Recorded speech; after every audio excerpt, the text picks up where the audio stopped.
You got your energy up. You got your, come on, football season. Are you excited? Come on, man. I can't be the only one excited.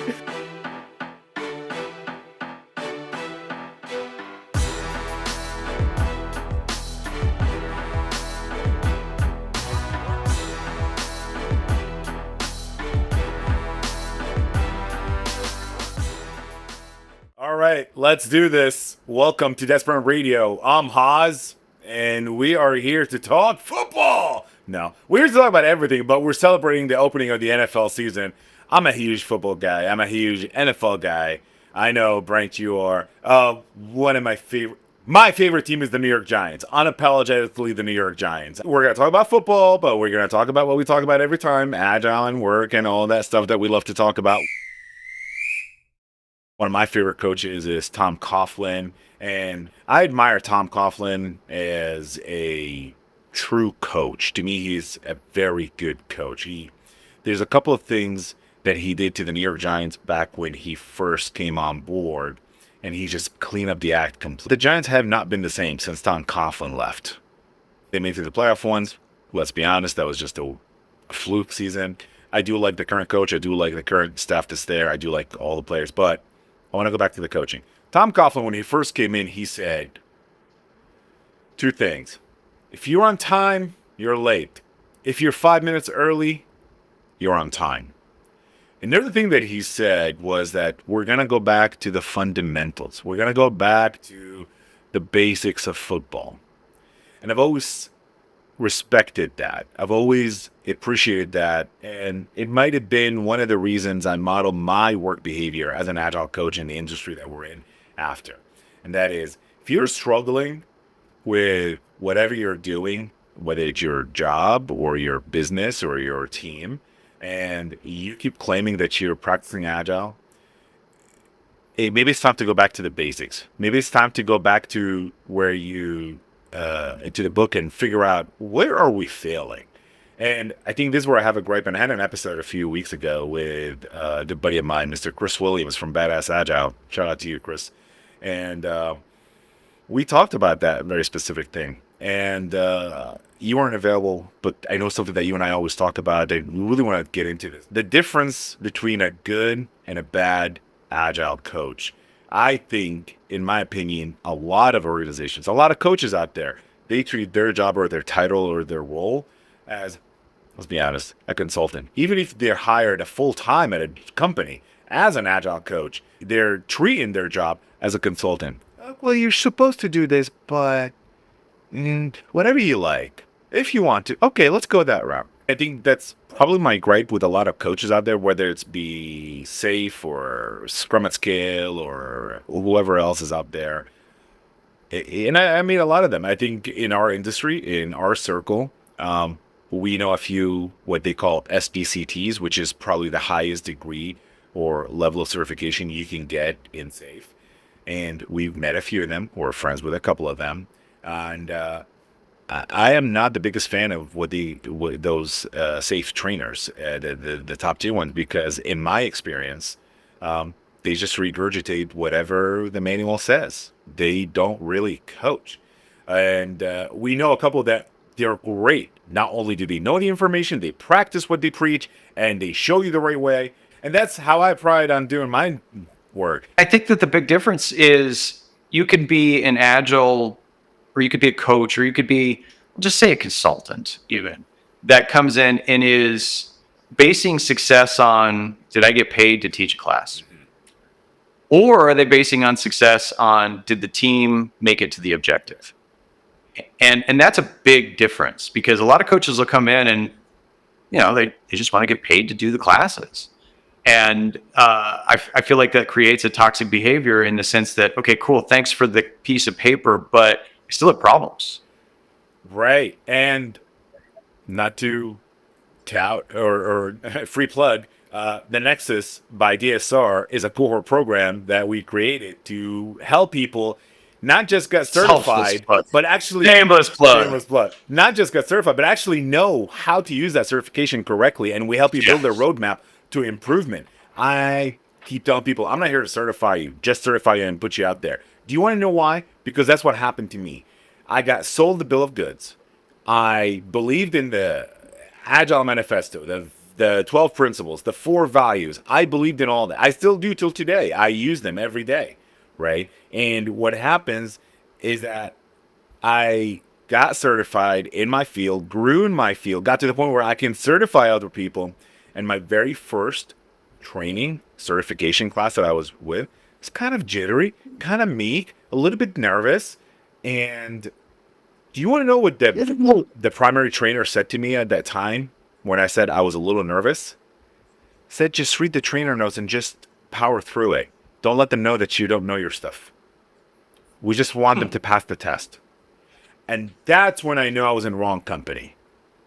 It was around that time I made a decision. I am never going to do that again. I agree. And generally, when some of the best successes that I've seen is when we come in and, we have an objective. I could think of a project I was on many years ago where we had a very short timeline.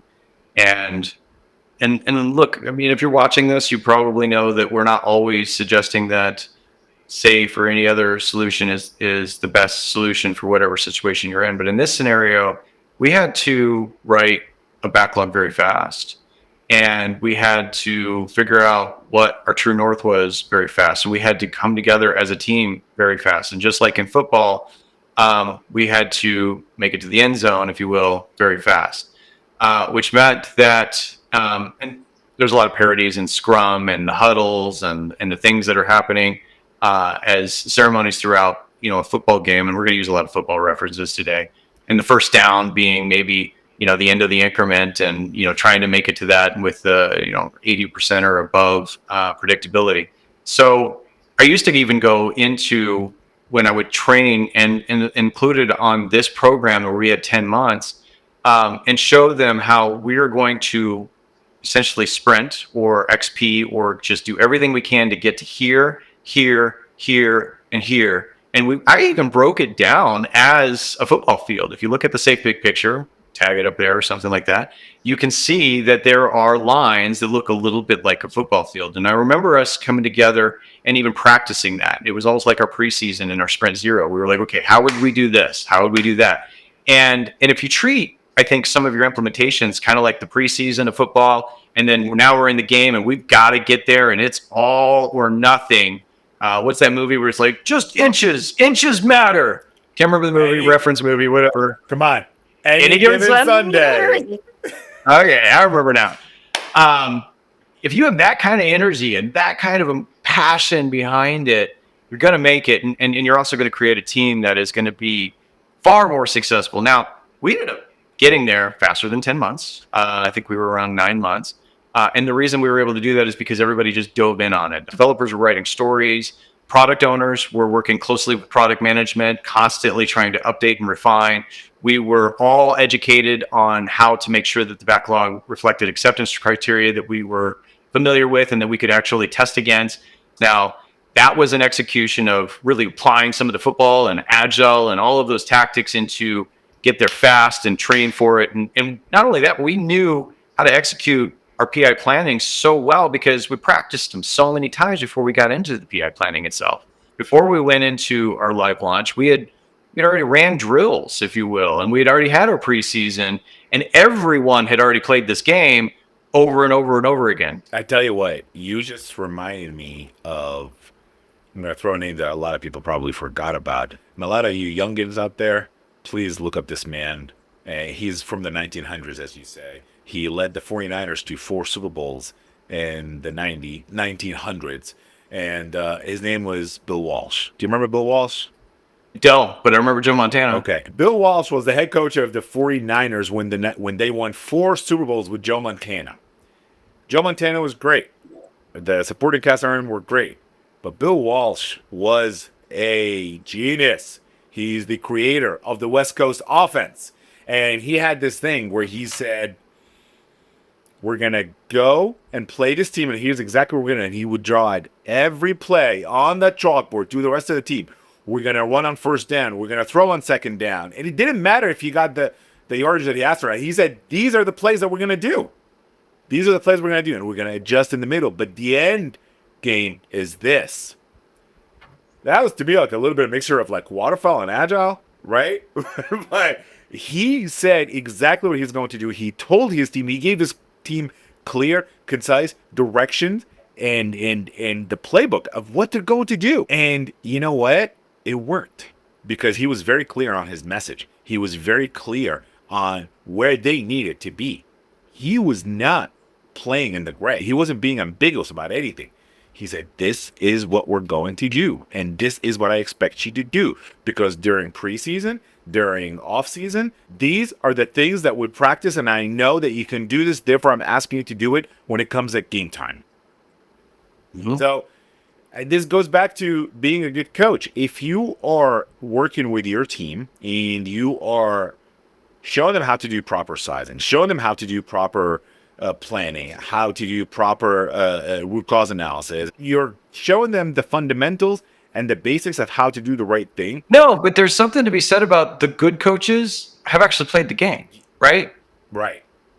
You know, there are coaches that go out there and be like, I need a career change, and I went and got the certification, and I know nothing about this field, but I know how to get you to pass that test. Right. You and I have done this before. When we do a class together, I know I've done it a few times even when I did my class by myself. I tell people, do you want to pass the test or do you want to know how to do this? And people will tell you, generally, they just really want to know how to do this. All right, cool. But, again, yes, pass the test. But when it comes to real life, you're probably going to have a varied situation of that scenario. So be prepared to pivot. And that's what football players do. Yes, I know the mechanics on how to throw a football, catch a football, make a block, tackle, run a ball. But they're running backs. How much would running backs love an open gap in the middle of the O-line and just run down the field? All day. But what do? They literally pivot. They run into blockers. They evade tackles, right? So that's what they do. You can't expect it to have a perfect game every time. Challenge, life and work and everything is just like football. Those tackles, those are challenges. The idea is, like, are you going to stay knocked down? Are you going to say, oh, I can't do my job because I keep getting tackled? That's the point. That's the point. There's a comment that I heard years ago. You know, you see it probably on Instagram or Facebook or one of those motivational speaking Instagram influencers said, nobody that has ever succeeded has done it from a place of comfort. So, and you're right. There's a lot of coaches out there who just go get certified to be able to give certificates. All they just want to do is train and give classes. Okay, cool. But are you really spreading the right message out there? They probably won't get a second contract. And the same goes for a football coach. You know, if they just came in and you're trying to collect the check, right? They're probably not going to get an extension to their contract. But the great coaches, both sides of the fence, football and in the corporate space, are the ones that have that win desire, that win theme, if you will. They are, you know, ethically responsible for the team to be successful. Okay, let's talk about what do you do if you recognize that you're not working with a good coach? Quit.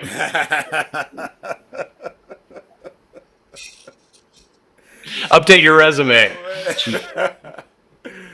Oh gosh. Well, do you take the responsibility of saying, "Hey, that I don't agree with that. There's got to be a better way of doing with that." But then I've seen folks who've done that, and the coach just keeps coming back at them and keeps regurgitating the information. Yeah, I mean, I think that, and I don't know if you remember this, but in the old sessions, we used to talk about embracing the conflict. It's a real thing, right? And sometimes embracing the conflict is calling out bullshit. And I've had that when I'm doing whether it's a workshop or whether it's this or a certification or something like that, where someone has said, wait a minute, I don't think that'll work. And we'll have a real conversation about why that might not work. And in a lot of scenarios, in their example, they're right. That particular scenario may not work. But that's why we call it agile. It's adaptable. You can call an audible. Yes. And I think, oh, okay. You brought up another point here, and that is there are some folks out there who take that mentality, and I've ran into people like that, where they take that mentality like, well, Agile's supposed to be adaptable. Agile's supposed to be flexible. Yeah. But it doesn't mean to be abused. It's not meant to be abused. It's not meant for. Well, you can't break the ground rules of the football game, right? Like you can't be offsides. Can't have so many players on the field. You can't okay. There's basic ground rules in football, just like there's basic ground rules in any execution, right? But that doesn't mean that you have to run left or run right, or that you have to do 1 week sprints or 2 week sprints, or that you have to those are just guidelines that you need to try and push into. But some of the best companies that are out there kind of reinvent the way that they execute in a lot of ways. And so now if you have the basic construct and follow the rules, if you will, then you'll still have some successes. Like one of the big major rules in Agile is that you still build incrementally, period. That you really shouldn't break out of that, just like you shouldn't have 42 players on the offense, right? Like you can't do that. That's against the rules. So I think that some coaches would not embrace the conflict and understand the scenario, and they would just go, "No, this is what the test says, and that's the way it is." And we used to call those evangelists or agile evangelists. I call them fundamentalists. And we're going to get into an episode later on about why the A word is sometimes considered a bad word. It's a later episode. We're gonna have some guest speakers that have ran into scenarios like that. But that's what creates bad agile. And again, it does. Foreshadowing into a future episode. That's how you end up in Deflategate territory. You broke the rules, and this football is very deflated. Oh Lord, I'm gonna have a lot of editing again. Oh gosh. But what do you do? What do you do when you're in an environment with a bad coach? Do you rally the troops? Do you immunize the the coach? Obviously, no. But there are scenarios where you can have an open forum conversation and say, "Yes, I agree with you on the fundamentals and the basics of Agile, but this is not working. Can we find a solution? Can we find a way?" What I'd like to do in situations like that, when I run into a team that says, we just can't synchronize our sprints on the same time. Let me explain what that means. In Scaled Agile Framework, it is suggested that if you have multiple teams and they deliver work every 2 weeks in a sprint, make sure that those teams, if they're part of this giant Agile release train, that they all start their sprints on the same time and end it around the same time. That's called synchronization across the org. There's a lot of teams that will say, well, we can't do that. There's actually one particular time where a team said to me, we can't do that. That real world is that cannot happen. To which obviously my response was, real world, that does happen because I've done it and I've seen it and I've actually implemented it. But instead of being a jackass about it and telling people exactly what SAFe says and just regurgitate information, say, can we work towards a goal on this? Can we put this as a future solution that we need to get to? And then I explain the importance of why you need to synchronize. Why do you need to have the sprint start at the same time and end around the same time? It's good for predictability. It's good for measuring. It's good for evaluation. It's good for a lot. And I show all the benefits of it. And I understand their hardship. I'm not telling you to click a switch and turn it on. I say, can we work towards that? Let's put together an improvement or some sort of a roadmap on how do we get there. Much like your roadmap for everything that you deliver to the customer, you should have an improvement roadmap for you and your team on processes, on agility, on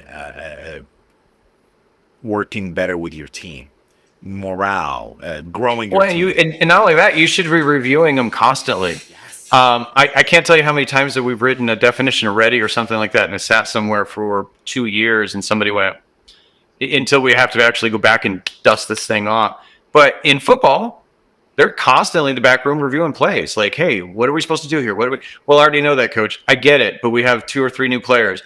What's supposed to happen here? The X's and O's all over the place, right? We should be consistently reviewing those plays, using the analogy of football, with the team, whether it's a review or not. Even when you win, it doesn't matter if you won or lost. You still review the tape, even if you had a good play. There's always room for improvement. You can't just sit there and rely on your success of the last game. Like, oh, we got that last game. No, you don't. No, because the other team is preparing for you. The other team is preparing for you, which means in your industry, your competitors are preparing to take you down or outpace you in the market or outpace you in whatever environment that you're in. That's why they're your competitors. Right. Yeah, on that exact note, I mean, what was it last week? We talked about AI, and we were talking about some of the companies in the fall, and then you found somebody that already got outpaced. We're done. Bye. We're done. We're not going to talk about them because we don't want to get sued. But they're like, we're done. Yeah, retired. I quit. Updated my resume. We're pulling it back. Good coaches, bad coaches. Yes, they're both out there. Just like there's good Agile, bad Agile. There are bad bosses. There's good teams. There's bad teams. Yeah. There's the Tampa Bay Bucks, and then there's the New York Giants. I mean, like, it's just not even comparable. Man, it's gonna be a tough season, I tell you. I think so too. Actually, I feel you. All right, let's switch gears out. Let's talk just football. Let's just talk just football. Do you? Okay, what do you got? Right. How do you feel about your Bucks this year? Terrible. You don't believe in Baker? You don't believe in? Should we really be talking about football? No. Look, I am so upset with the Bucks in the last little while. I've just shifted gears to complete college football. I've been watching college for the last 2 years because it's just no. I got a friend that's a Raiders fan, and I love on him all day long. I tell you, I have not seen the Giants being that much fun in so many years. That kid, Jackson Dart looks good. I know a lot of close friends. What you guys need is another Manning. And there's one coming through college right now. Yeah, I think there are talks that he's going to the Saints. Just like his granddaddy. But that boy Jackson Dart, oh my gosh, he is good. He is good. He is fun to watch. Man, I tell you, I know it's only preseason, but it was a lot of fun to watch him in the preseason. But I'm looking forward to the game to the season. I can't even watch preseason right now. I love football. I really do. I'm going to watch some college games. I think there's an Ohio State game coming up on the 30th. We're going to watch. College is exciting recently. It's been a couple of years since I've been excited about NFL. I think we're good here. I think we could wrap it up around here. We love to hear from you. We really do want to hear from you. Send us some questions, comments, your war stories. Please come on the show. We really want to hear from you. Have you experienced bad Agile at the workplace where the person that was telling you what to do or how to do it, you just didn't agree with them? You didn't like what they said. It didn't make sense what they said. I know for me, there's a lot of stuff that didn't make sense growing into that industry.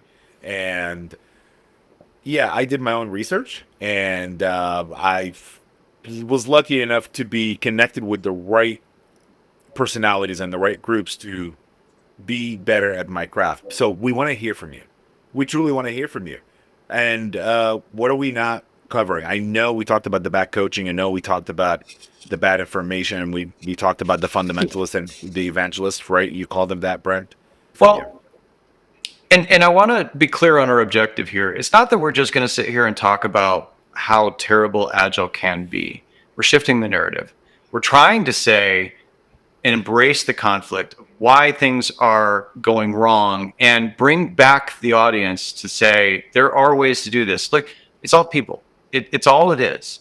And we can have a perfect process and people can still manage to bleep it out. So our objective here is to be an audience to where we can talk this out, where we can embrace those conflicts, where we can have those conversations about whether the Giants suck or not.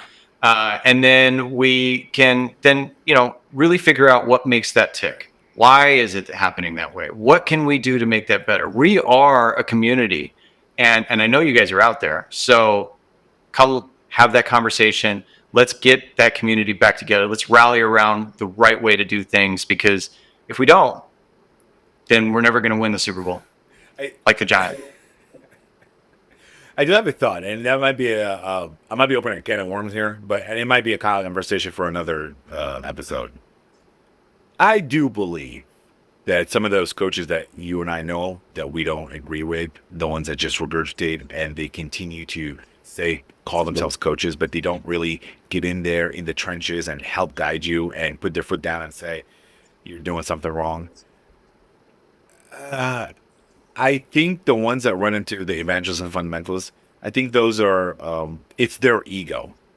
I really truly believe that that's their ego. And I think that's actually what's causing a lot of the conflict. I believe conflict a lot of times comes from someone's ego being rattled or shaken, and they feel the need to defend it. Great closing thought. All right. We'll save that for another episode.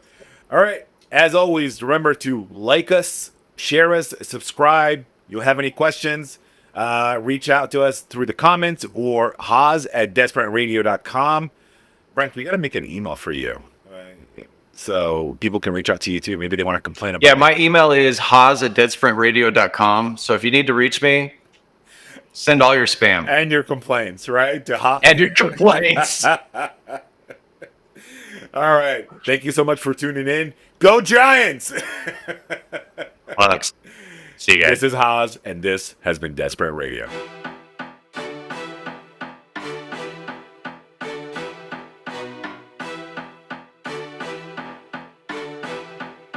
I was around in the 1900s. I don't know how old you think I am, but I remember the 90s, the 1990s. The kids, if you're born in 1970 or 1980 or whatever, if you did anything up until 1999, they call it the 1900s. Those little bastards.